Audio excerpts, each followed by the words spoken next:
कितना ही नेक पारसा इंसान है कि जो जुमे के अंदर सबसे पहले मस्जिद में आता है तो एक ऊँट सदका करने का सवाब हासिल कर लेता है। फरमाया जो उसके बाद दूसरे नंबर पर आएगा अल्लाह उसको गाय सदका करने का सवाब अता फरमाएगा।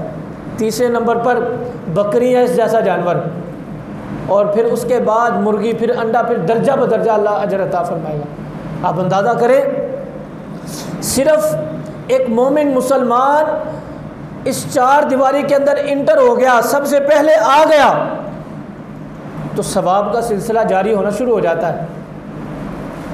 और आपने कई बार उलमा किराम से सुना है कि हुज़ूर ने इरशाद फरमाया कि मस्जिद के अंदर कदम रख कर ये कह ले कि मैं इत्तिकाफ़ की नीयत करता हूँ।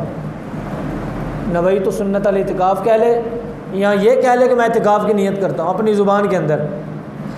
जब तक वो मस्जिद में बैठा रहेगा, मस्जिद के अंदर ये कालीन के ऊपर, ये चटाइयों के ऊपर, ये फ़र्श ज़मीन पर बैठा रहेगा, नमाज पढ़ने का अलग सवाब है, दुरूद पढ़ने का अलग सवाब है, तस्बीह पढ़ने का अलग सवाब है, और कोई नेकी करेंगे अलग सवाब है। लेकिन सिर्फ मस्जिद में बैठे रहेंगे, अल्लाह हुक्म फरमाता है फरिश्तों इस मेरे बंदे के नामा माल में मुसलसल नेकियां लिखते रहो। सिर्फ बंदा अल्लाह के घर पे बैठा हुआ है, सिर्फ बैठने का ये सवाब है। तो आप अंदाज़ा लगाएं, नमाज पढ़ेंगे, ज़िक्र व दुरूद करेंगे, नेकियां करेंगे इस घर के अंदर, तो अल्लाह कितना अजर अता फरमाएगा, कितनी नेकियां अता फरमाएगा। तो इस घर से प्यार करना चाहिए, मोहब्बत होनी चाहिए। ये कोई आम घर नहीं है, ये कोई आम नहीं है, ये अल्लाह का घर है।